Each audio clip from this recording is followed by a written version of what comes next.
శ్రీరామరాజ్యం నిర్మాత యలమంచిలి సాయిబాబు తనయుడు రేవంత్ కథానాయకుడిగా తెరంగేట్రం చేస్తున్న చిత్రం ఇంటింటా అన్నమయ్య. దర్శకేంద్రుడు రాఘవేంద్రరావు తెరకెక్కిస్తున్న ఈ చిత్రానికి కీరవాణి సంగీతం అందించాడు.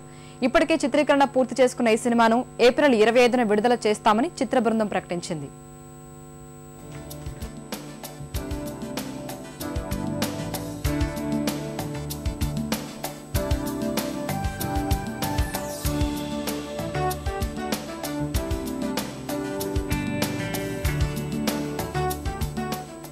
ఎంతమంది ప్రముఖులు పెద్దల మధ్య ఉండి మీ మీడియా ప్రతినిధుల ముందు మాట్లాడటం నేను ఎప్పుడూ ఊహించలేదండి.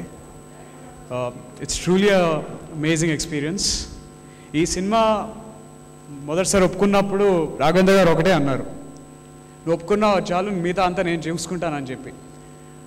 అలా క్రితం 6 నెలల నుంచి ఆయనతో చేసిన ప్రయాణం అయితే ఒక అద్భుతమైన అనుభూతి. డిజిటల్ సంగీతంలో ప్రాణం లేదు, కేవలం లైవ్ ఇన్స్ట్రుమెంట్స్ ద్వారా మనకు అందించబడే శాస్త్రీయ సంగీతంలోనే ఆత్మ ఉంది, ప్రాణం ఉంది అని నమ్మి తన జీవన ప్రయాణాన్ని మార్చుకున్న ఒక ఔత్సాహిక గాయకుడి కథేనండి ఈ ఇంటింటా అన్నమయ్య సినిమా.